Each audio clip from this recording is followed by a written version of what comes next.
सबको जय मसीह की। हम क्रोध से बचाए गए हैं। प्रभु का वचन कहता है, रोमन की किताब अध्याय 5 वचन 9 लिखा है, अतः जबकि हम उसके लहू के कारण धर्मी ठहरे तो उसके द्वारा परमेश्वर के क्रोध से क्यों ना बचाए जाएंगे। अतः जब हम उसके लहू के द्वारा धर्मी ठहरे तो उसके द्वारा परमेश्वर के क्रोध से क्यों ना बचाए जाएंगे। और पहला थस्सलुनीयों अध्याय 5 वचन 9 में प्रभु का वचन कहता है, क्योंकि परमेश्वर ने हमें क्रोध के लिए नहीं परंतु इसलिए ठहराया है कि हम अपने प्रभु यीशु मसीह के द्वारा उद्धार प्राप्त करें। रैली में इन दो वचनों की बहुत सारे विश्वासी लोगों को नॉलेज ना होने की वजह से कार्य में लगे रहते हैं। उनको लगता है कि अगर हम लोग कार्य नहीं करेंगे तो परमेश्वर का क्रोध जो है हम पर आएगा, हमें सजा देगा, हम स्वर्ग राज्य में नहीं जा पाएंगे।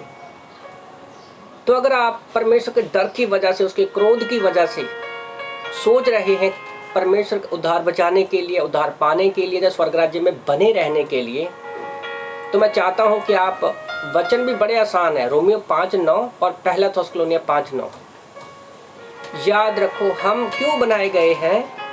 क्रोध के लिए नहीं ठहराए हुए, बल्कि परमेश्वर के प्रेम के लिए, संगति के लिए हम लोग ठहराए गए हैं। क्यों परमेश्वर का क्रोध हम पर आया? उत्पत्ति की किताब अध्याय 3 में हमें पता है कि आदम हवा ने सांप की बातों में आकर फल खाया और वो पाप में गिर गए, और वहीं से परमेश्वर का क्रोध भी शुरू हुआ। पर फिर भी वहां पर लोगों को क्रोध परमेश्वर का दिखता है। पर मैं जब भी उत्पत्ति 3 पढ़ता हूं ना, तो सबसे ज्यादा परमेश्वर का जो अनुग्रह है मुझे वहां पर सबसे ज्यादा दिखता है।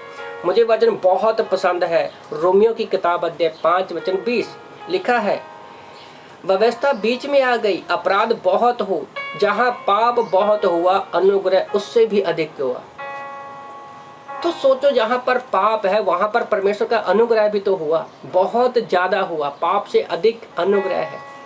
तो कैसे हम कह सकते हैं कि परमेश्वर हमें नाश करने वाला है? याद रखो, परमेश्वर के पास ऐसा कोई भी हथियार नहीं है जो विश्वासी को नाश करे, क्योंकि आज परमेश्वर विश्वासी लोगों को डायरेक्टली नहीं देखता, वो यीशु मसीह में लोगों को देखता है।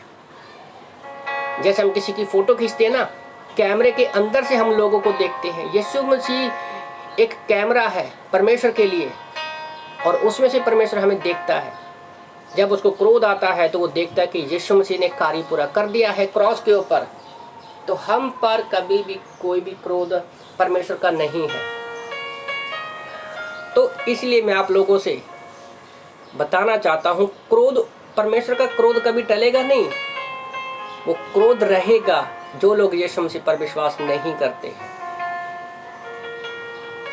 पर आप अगर एक बार यीशु मसीह पर विश्वास किया है तो आप बेफिक्र रहो, आप हमेशा के लिए परमेश्वर के क्रोध से बचाए गए हैं। जब हम उठा लिए जाएंगे तब परमेश्वर का काम जो है विश्वासी लोगों को फिर भी मौका देगा कि लोग इस 7 साल के महाक्लेश के समय में लोगों परमेश्वर पर विश्वास करें। जो व्यक्ति यीशु मसीह पर विश्वास नहीं करेगा, यूहन्ना की किताब अध्याय 3 वचन 16, 17, 18 के अनुसार क्या है, जो उस पर विश्वास नहीं करेगा वो नाश होगा। पर प्रभु का धन्यवाद हो, प्रेज गॉड, कि परमेश्वर के क्रोध से हम बचा लिए गए हैं यीशु मसीह के लहू के द्वारा हमेशा के लिए। आमीन।